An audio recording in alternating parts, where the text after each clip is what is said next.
ఈరోజు మనకు స్వర్గీయ పాలడుగు మరియమ్మ గారు తహసీల్దారు మరియు మండల ఎగ్జిక్యూటివ్ ఆఫీసర్ అయినటువంటి మరియమ్మ గారి 60వ జయంతి సందర్భంగా వారి కుమారులు శరీన్ కుమార్ గారు, అదేవిధంగా కోడలు సువర్ణ, వాళ్ళ మనుమరాలు సంహిక, మనముడు సురేన్ కుమార్, వారి స్పాన్సర్షిప్ తోటి వాళ్ళు ఎక్కడో ఉండి మీకు చదివే పిల్లలకి మంచి పౌష్టికాహారం అందించాలి, అదేవిధంగా పరీక్షలు బాగా రాయాలనే ఉద్దేశంతో ప్యాడ్స్, పెన్స్, ఎరేజర్స్, పెన్సిల్స్, మీకు తినటానికి ఎగ్ పఫ్స్, తర్వాత పాయసం. ఒకసారి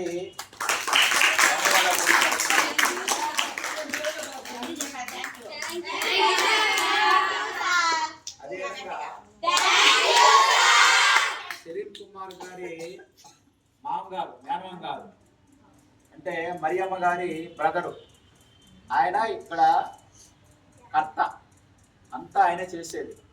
సారు అక్కడ రామ్నగర్ స్కూల్లో పనిచేస్తున్నారు. మన స్కూల్ మీద ప్రేమతో ఏదో ఒకటి చెయ్యాలా, మన దగ్గర ఉండేది పేద పిల్లలు, ప్రతి ఒక్కరికి ఏదో చెయ్యాలని చెప్పేసి ప్రతి సంవత్సరం మనకు 10th క్లాసు 10th క్లాస్ పిల్లలకు ప్యాడ్స్, స్నాక్స్, అన్ని రకాల ఎగ్జామ్ ఐటమ్స్ అందజేస్తూ ఉన్నారు. కాబట్టి ఈ సందర్భంగా హిందీ మేడం గారిని మాట్లాడాలని కోరుతున్నాం. మొన్న మనకు ఎస్ఎస్సి బుక్స్ ఈరోజు ఒకసారి చూడండి, మీకు తెలుగు పేపర్ అయిపోయింది కదా, దానిలోనే క్వశ్చన్స్ వస్తాయి. పోయిన సంవత్సరం కూడా దాదాపు 80% 90% వచ్చినాయి దాంట్లోనే. ఏదంటే ఆ యూటీఎఫ్ అనేది చాలా మంచి ఎక్స్పర్ట్ టీచర్స్ ఉంటారు.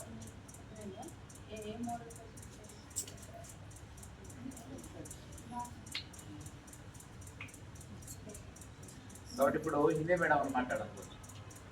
సార్ అని చెప్పేశాడు, మళ్ళీ అదే చెప్పా రిపీట్ చేసినట్టు. అసలు ఈ మరియమ్మ ఎవరో మీకు తెలుసా? ఎవరు ఈ మరియమ్మ గారు? అలాంటి గారు ఇక్కడ నుంచుంటే మీలాంటి స్టూడెంట్ మరియమ్మ గారు. చూడండి, వాళ్ళ మరియమ్మ గారు అంటే ఆ రోజులు మరియమ్మ అనే పిలుచుంటాం. ఆమెనే అరుచుంటారు, అప్పుడు అరుచుంటారు, పిట్టుంటారు, అన్ని చేస్తాం కదా మా టీచర్లో. కాబట్టి అలా చదివి స్కూల్ మీద ఆమెంత పెద్ద ఆఫీసర్ అయ్యి ఉద్యోగం చేసి రిటైర్ అయిపోయి ఏం కూడా లేదు. అయినా కూడా వాళ్ళ బ్రదరు వాళ్ళ అబ్బాయి కూడా చాలా గ్రేట్. నేనేంటంటే ఇలా మీరు కూడా, నేను మీకు చాలాసార్లు చెప్పుకుంటా, ఇలా మీరు కూడా ఒక స్కూల్ని, ఒక హాస్టల్ని మనసులో దత్తత తీసుకోండి. నేను పెద్ద ఆఫీసర్ని అయిపోవాలి, ఏ ఆఫీసర్ మీ ఇష్టం, నేను కూడా ఇలా చేయాలా, నేను కూడా మరియమ్మ గారు. ఎంతమంది మరియమ్మ గారు లాగా చేస్తారని వాళ్ళ చేతులు ఎత్తండి. చేస్తారా? అది మరియమ్మ గారికి ఒక్కసారి మళ్ళీ అందరూ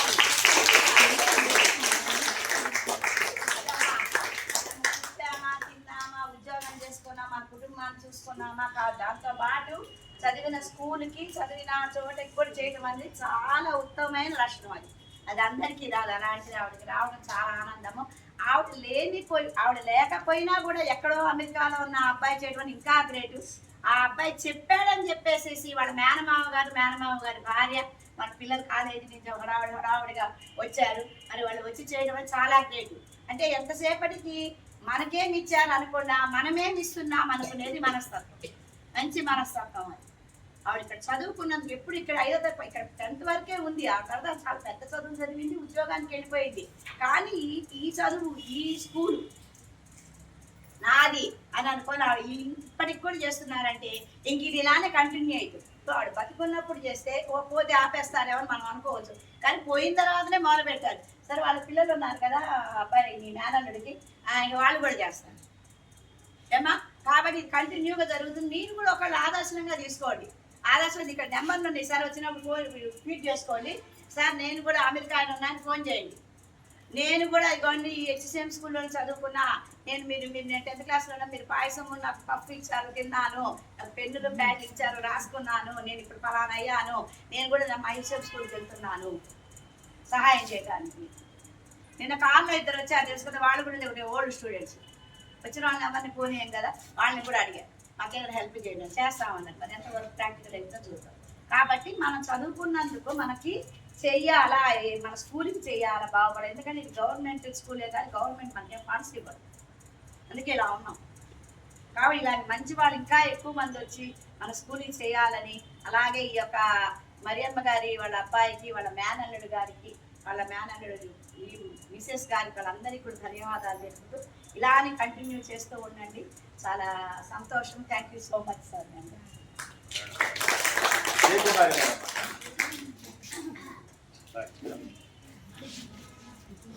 పాలడు మరియమ్మ గారికి వాళ్ళ కుమారుడు చేసినంటే, నేను బైబిల్లో ఒక వాక్యం ఉంది, నువ్వు దీర్ఘాయుష్మంతుడవు, నీ తల్లిని నీ తండ్రిని సన్మానించమన్నారు. అలా బాబు అమెరికాలో ఉన్నా కానీ వాళ్ళ తల్లిని గుర్తు చేసుకొని ఇట్లా చేస్తున్నాడంటే బాబుకు మంచి బ్లెస్సింగ్స్ ఉంటాయని నా అభిప్రాయం. ఎందుకంటే ఎవరు ఈ రోజుల్లో తల్లిదండ్రులు మర్చిపోతారు. చనిపోయిన ఒకటి 2 రోజులు 2 సంవత్సరాలు ప్రార్థన కూటాలు పెడతారు, మంచిగా చేస్తారు. కానీ ఆ బాబు తర్వాత ఈ బాబు ఇద్దరు అన్ని కార్యక్రమాలు ఇలా హెల్పింగ్గా పెట్టుకుని ఉంటే కోటీశ్వరులు ఉంటారు, జ్ఞాపకం చేసుకునే వాళ్ళు ఎవరు ఉండరు. 2వ రోజు 3వ రోజు తల్లిదండ్రులు మర్చిపోయే వాళ్ళు ఉన్నారు. కానీ ఆ బాబు తల్లి స్కూల్లో చదివిందని జ్ఞాపకం చేసుకొని ఇట్లా నాకు తెలిసి నేను ఇక్కడ 2018లో జాయిన్ అయ్యాను, ఇక్కడ హెచ్ఎంకి వచ్చాను. అప్పటి నుంచి బాబు ఒకసారి భోజనాలు పెట్టాడు, అక్కడ మీడియా వాళ్ళు వచ్చారు, మేము మాట్లాడాము. అట్లా జరుగుతూనే ఉంది. ప్రతి సంవత్సరం ఇలానే చేస్తూ ఉన్నారు. వాళ్ళ కుటుంబాన్ని దేవుడు దీవించును గాక.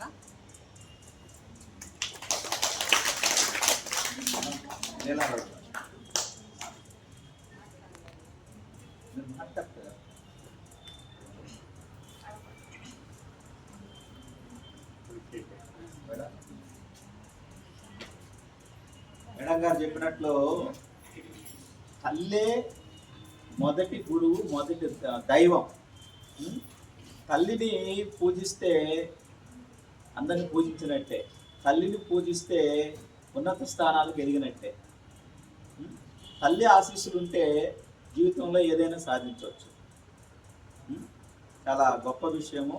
సార్ అక్కడ ఎక్కడో అమెరికాలో ఉండి ఇక్కడ వాళ్ళ మదరు చదివిన స్కూలును గుర్తుపెట్టుకొని ప్రతి సంవత్సరం ఆయన జయంతి సందర్భంగా ఈ విధంగా ఏర్పాటు చేయడం చాలా సంతోషకరమైన విషయం.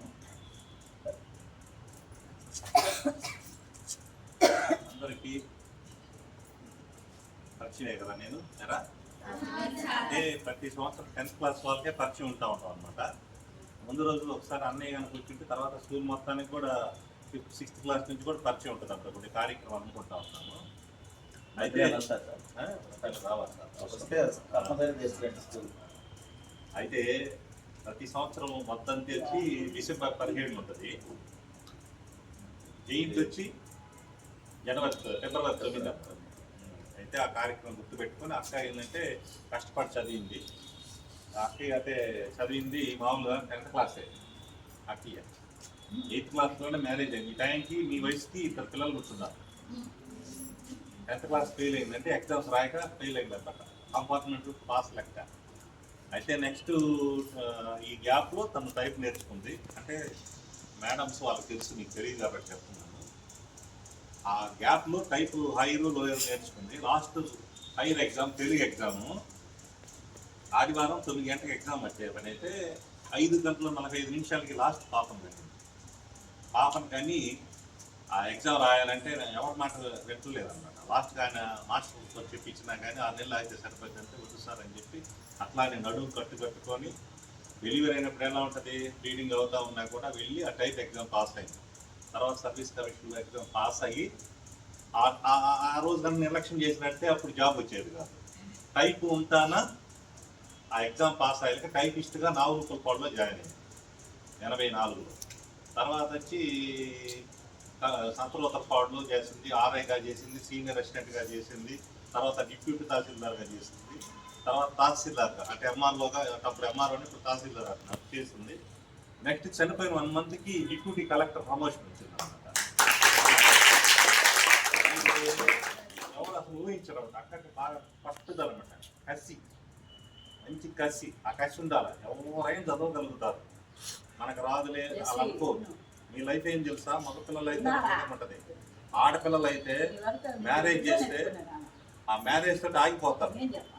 ఆగిపోయి పిల్లలకి స్నానాలు చేయించుకుంటూ వాళ్ళ పనులు చేసుకుంటే అంతే. ఒకళ్ళ భర్త తాగుబోతు వచ్చాడనుకో పరిస్థితి అంతే, కథం. అర్థమైందంటారా? మీరు మీ అమ్మ నాన్న వాళ్ళకి వస్తుందో లేదో, వాళ్ళు చదువుకున్నారో లేదు, సరిగా చదువుకోవడానికి వస్తుందో లేదో, వాళ్ళు సరిగా చదువుకోకపోవటన మీరు పేద పిల్లలుగా ఉన్నారు. అర్థమైందా? పుట్టడం పేదవాళ్ళగా తప్పు కాదు, పేదవాడిగా చావు. అర్థమైందా? అలా ఉండాలంటే ఏం చేయాలా? చూసావా, 8th క్లాస్లో మ్యారేజ్ అయిపోయి పిల్లలతోటి తర్వాత అయిందంటే ఇప్పుడు మిమ్మల్ని చూడండి, అంత కష్టపడి చేసుకున్నాను. అది ఏం చేయాలని ఆలోచన చేస్తూ ఉన్నప్పుడు ఎడ్యుకేషన్ ద్వారానే కదా ఆ స్థాయికి వచ్చింది. 10th క్లాసే అందులో మేము ఆర్ఐ ట్రైనింగ్ వస్తే హైదరాబాద్ వెళ్ళాం, నారాయణగూడ వెళ్ళాం మేడం. 48 మంది అందరు ఎంఏలు, ఎంఎస్సీలు, డిగ్రీలు చేస్తున్నారు. అక్క 10th చేయెత్తితే 10th. చూసారా? విధానంగా తర్వాత ప్రైవేట్గా రాసి ఆ డిగ్రీ కంప్లీట్ చేస్తుంది అనమాట. అర్థం చేసుకోండి, మీరేదో ఉన్నామా వచ్చామా, ఎక్కడి నుంచో తల్లిదండ్రులు వదిలేసి వచ్చి ఇక్కడ ఒంటరిగా ఉంటున్నారు. అన్నదమ్ములకి, అక్క చెల్లెళ్ళకి, తల్లిదండ్రులకి ఆ ప్రేమ నోచుకోకుండా వచ్చి హాస్టల్లో ఉంటున్నారు. కొంతమంది ఇళ్ళ దగ్గర నుంచి వస్తున్నారు. 1వ తరగతి నుంచి ఇప్పుడు చదువుకుంటూ వచ్చారు 10 సంవత్సరాల నుంచి. కష్టపడండి. ఈ యొక్క 45 రోజులు 48 రోజులు కష్టపడండి. ఇంకోటి ఏంటంటే, మేమెంత చేయాలనుకున్నప్పుడు ఇక్కడ సార్ ఉన్నారు కదా, సారు ప్రతిదానికి ఎంకరేజ్గా ఉంటారు. మేడం గారు సార్ ఒక ఆలోచన ఒక రిక్వెస్ట్ చేశారు, సార్ మీ పిల్లలు ఉన్నారంటే ఈవినింగ్ టైం కొంచెం లేట్ అవుతుంది సార్, వాళ్ళు ఏదన్నా స్నాక్స్ లాగా ఉంటే బాగుంటుంది సార్ పిల్లలకన్నా. అలాంటప్పుడు నేనేమనుకున్నా అంటే అంటే ఫ్రైడ్ రైస్ లాగా అలా ఏమైనా ప్లాన్ చేసుకున్నాను. అంటే అక్కడ మా స్కూల్లో 8 వరకు ఉంటున్నారు. అలా అనుకుంటే సార్ చెప్పారు అనమాట, సార్ వీళ్ళు 5 పోకల్లా వెళ్తున్నారు సార్, ఇంటికి వెళ్ళేటప్పుడు మిమ్మల్ని హాస్టల్లో ఉంటుంది కాబట్టి అవసరం లేదని స్నాక్స్ ప్లాన్ చేస్తున్నాము. మీకు ఎగ్జామ్ అయిపోయేంత వరకు ఏప్రిల్ 2వ తారీఖు వరకు అని అడిగి నేను ఆ మొత్తం ఈ రోజులాగా ఏ ఒక టైం రోజు ఈవినింగ్ టైము 3:34 మధ్యలో స్నాక్ తీసుకొని ఎగ్జామ్ మంచిగా రాస్తారు సార్ అని సార్ సలహా ఇచ్చారు. ఆ సలహా ఇచ్చిన చాలా చాలా థ్యాంక్స్ సార్ మీకు. ఆలోచన వచ్చింది. మేడం గారు కూడా ప్రతి విషయంలో ఎంకరేజ్ కొట్టా ఉంటారు. నాకు మీ ఈ స్కూల్ ద్వారా టీచర్స్ కూడా చాలా మంది ప్రోత్సాహంగా మమ్మల్ని ఇంకా బలపరుస్తూ ఉంటారు. మీరు ఒకటే గుర్తుపెట్టుకోండి, ఇందాక వచ్చినప్పుడు అడిగాను తెలుసా, నేను తెలుసా మీకు అనేది. సిగ్గుపడటం మానేయండి, గుర్తుపెట్టుకోండి. సిగ్గుపడుతుంటే ఆడే ఉంటారనమాట. ముందుకు పోవాలి, ప్రతి ఒక్కరితో మాట్లాడాలా, ముందు మాట్లాడటం నేర్చుకోవాలన్నమాట. అప్పుడే మనకి సమాజంలో ఇది ఉంటుంది. రా సుధీర్, ఒక్కరే ఇది బాగా ఉన్నాము. అది రా, జాగ్రత్త గమనించండి రా. 10th క్లాస్ ఫెయిల్, 3 years తర్వాత పాస్. చూసారా ఎంతమంది మీలాంటి స్టూడెంట్స్కి సర్టిఫికేట్స్ ప్రొవైడ్ చేయాలంటే తహసీల్దారే మీ మండలంలో చేయాలి. ఆ స్థాయికి వచ్చింది గెస్టెడ్ ఆఫీసర్, మండల మ్యాజిస్ట్రేట్ అనమాట. అంటే అర్థం చేసుకోండి, అంటే ఈ పేదరికంతో సంబంధం లేదన్నమాట. మీ చున్నీలు ఉన్నాయి కదా, మీ చున్నీలు 4 చున్నీలు చుట్టి అమెరికాలో అన్నకి దోంతర్లా చేసేది. అంత పేద పరిస్థితుల్లో కష్టపడింది. అర్థమైందా? గుర్తుపెట్టుకోండి, మీరు కష్టపడి చదివితే మీ అత్తల ద్వారా, మీ భర్తల ద్వారా ఇబ్బంది లేకుండా మంచి పొజిషన్లో ఉంటారు. మీరు మంచి పొజిషన్లో ఉంటే మంచి భర్త వస్తాడు, మంచి అత్త వస్తుంది. అలా కాకుండా మనం ఇలానే ఉంటే ఎవరో రాడ్ బెండింగ్ చేసే వాళ్ళకు వాటి చేస్తే వాళ్ళు తప్పు అని కాదు నేను అంటాం. చదువుకుంటే ఆ స్థితి వేరు. అర్థమైందా? జాగ్రత్త చదవండి. అందుకనే మీకు ఎంకరేజ్ ఉంటుందని చెప్పి ఈవినింగ్ టైం మామూలుగా ఎంత రిస్క్ అయినా కానీ ఇప్పుడు దగ్గర 48 days ఉంటుంది అనమాట. ప్రతిరోజు సార్ అన్నారు, మీరు ఎందుకులే సార్ అమౌంట్ తీసుకునేద్దాం లేదు, ఆడికి తృప్తి అనమాట. మామిడికి మేము చేస్తేనే అది సాటిస్ఫాక్షన్. ఓకేనా? ఓకే. ఈ అవకాశం ఇచ్చిన సెక్షన్ స్కూల్ సిబ్బంది అందరికీ ధన్యవాదాలు తెలుసుకుంటూ, మనము మరియమ్మ గారిని ఆదర్శంగా తీసుకోవాలి. చూడండి, మనం ఒక్క పూట స్టడీకి రమ్మంటే మాకు జలుబు చేసింది రాలేము సార్, దగ్గు వచ్చింది రాలేదు సార్, అరగలేదు రాలేదు సార్ అంటుంటాం. ఆమె ఆ పరిస్థితుల్లో ఎగ్జామ్ పోయి రాసి ఆ పట్టుదల, ఆ కృషి చూడండి. ఆ పట్టుదల కృషి ఉన్నందువల్లే వాళ్ళ అబ్బాయిని అమెరికా తీసుకుపోగలిగింది చదివించి. ఈరోజు మనకు వాళ్ళ అబ్బాయి మనకు దాతగా మనకు రోజు సార్ ఇప్పుడు అనౌన్స్ చేసినట్టు రోజు మీకు పలహారం అందిస్తున్నారు. చూడండి, అవకాశము చదువుకోబట్టి వచ్చింది. ఆమె ఆ రోజు కానీ పరీక్ష పోయి రాయకపోతే మాకెందుకు, నేను ఈ పరిస్థితుల్లో ఉన్నా, నేను రాయగలను అనుకోని ఉంటే ఏమయ్యేది? చూడండి వాళ్ళ ఫ్యామిలీ ఎలా ఉండేది. ఒక్కసారి ఆలోచించండి. ఇప్పుడు మన కష్టపడినందువల్ల తప్పు ఏం లేదు, మనకు ఉపయోగపడుతుంది, నలుగురికి ఉపయోగపడుతుంది. చదువు అనేది అన్ని విధాలా పైకి తీసుకుపోతుంది. ఈ రోజుల్లో చదువే ముఖ్యం. కాబట్టి ఎవరు ఆబ్సెంట్ కాకండి. ఈ రోజు నుంచైనా మేడం గారి జయంతి సందర్భంగా అందరూ ఒక ప్రతిజ్ఞ తీసుకోండి. మేమందరము స్కూల్ డైలీ రావాలి. ఏ స్థితిలో ఉన్నామో మేము స్కూల్కి రావాలా, 8ంటికే రావాలి. ఇంకా అవసరమైతే 6 గంటలకైనా స్టడీ పెడతాం. ఎందుకంటే ఎండాకాలం నాకు ఆలోచన ఉంది, 6 గంటలకైనా పెట్టాలని. కొద్దిగా చీకటి పడటం లేట్ అయితే పెట్టాలని ఆలోచన ఉంది. కాబట్టి అందరూ రావాలి. అందరూ మన సార్ వాళ్ళు ఈరోజు డిస్ట్రిబ్యూట్ చేసిన ప్యాడ్స్, పెన్స్తో పరీక్షలు అందరూ బాగా రాసి మంచి మార్కులతో పాస్ అయ్యి, అటు మనకు ఈరోజు స్పాన్సర్షిప్ చేసిన నవీన్ కుమార్ గారికి, శరీర్ కుమార్ గారికి, వాళ్ళ మదర్కు, వాళ్ళ కుటుంబ సభ్యులందరికీ కృతజ్ఞతగా మనము మంచి మార్కులతో పాస్ అయితే అదే మన కృతజ్ఞత. ఓకేనా? వాళ్ళు కోరుకునేది అదే, అందరూ కూడా పరీక్షలో బాగా చదువుకోవాలి, ప్రయోజనం కావాలని. కాబట్టి ఈ సందర్భంగా సారు మనకు ప్రతిరోజు ఎగ్జామ్స్ అయిపోయేదాకా ఈవినింగ్ 3:30, 4కి స్నాక్స్ ఏర్పాటు చేస్తూ ఉన్నారు.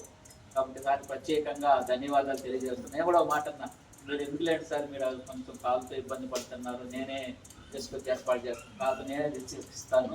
చూడండి అంత గొప్ప మనసు. కాబట్టి అందరూ కూడా మనం స్వీకరించి బాగా చదువుకొని బాగా పరీక్షలు రాయాలని కోరుకుంటాం. మెటీరియల్ మట్టికి మీరు దృష్టిలో పెట్టుకుంటే అంతే సార్, మీకు పర్టికులర్గా తెప్పించి మెటీరియల్ ఈజీగా పాస్ అయిపోతుంది. మా మెటీరియల్ ఎగ్జామ్ తెలుగు అంటే దేని కదా అన్ని కలిపా. సోషల్ ఎగ్జామ్ రోజు మాకు అందరూ ఆ మెటీరియల్స్ మాకు తెచ్చివ్వండి. సోషల్ ఎగ్జామ్ రోజు ప్రతి ఒక్కళ్ళు ఏం సార్ వాళ్ళకి ఇంకెందుకు అందరికీ సంవత్సరాలు పెట్టుకుంటాం. అమ్మా 19 మంది నాకు 19 మందికి ఇచ్చారా? 19 మేడం మీదే మేడం అయితే మీరే చెప్పే వస్తారు. వాళ్ళు నన్ను గబుక్కున కావాలనే కన్ను కప్తారు. ఎగ్జామ్స్ అయిపోయిన తర్వాత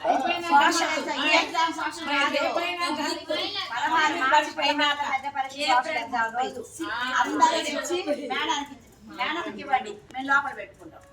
అర్థమైందా? ఏప్రిల్ 2వ తారీఖు సోషల్ ఎగ్జామ్ రోజు తెచ్చి మాకు ఇస్తే మేము లోపల అందరూ ఒకసారి